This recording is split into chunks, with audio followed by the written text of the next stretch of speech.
Hi, I am your Cyber School Doodle, Double SD, and it's good to be back again.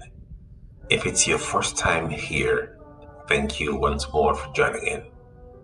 It's been a long 13-week journey, and today we will be wrapping up the Crucible series with the interesting topic Christ in the Crucible. Let's get into it.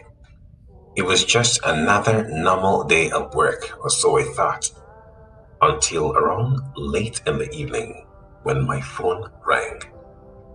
I picked up the call, and story short, the news was that Kay, my best friend and confidant, was gone.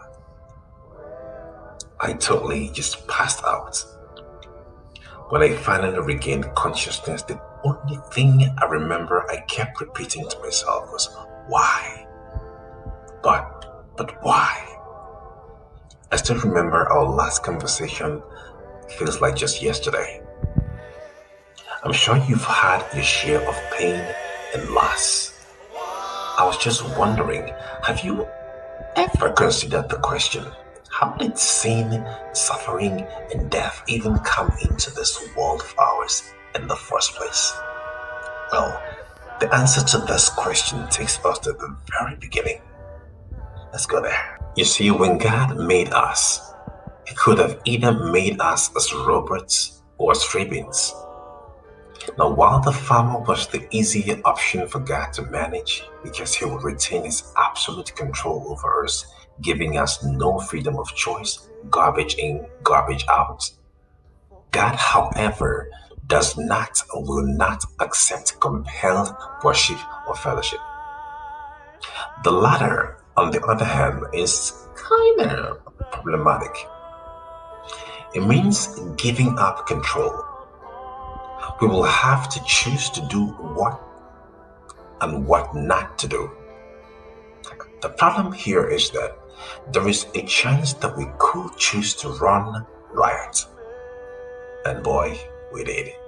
Despite the risk of rebellion, God would rather give up control than tamper with our freedom of choice. Let that sink. For him, it is worth the risk. He'll rather take responsibility should we choose wrong. Let's find out if he did. As a baby, Jesus began his life on transit. His first roommates were animals, and his room most likely decorated in animal dung and straw, not the best of smells. His parents could not even afford a lamb for basic sacrificial rites, not to talk of decent toys. Before he could even crawl, he was on the run for his life from assassins, no thanks to Herod. You will think this gets better, but even as a boy, he lived in the hood.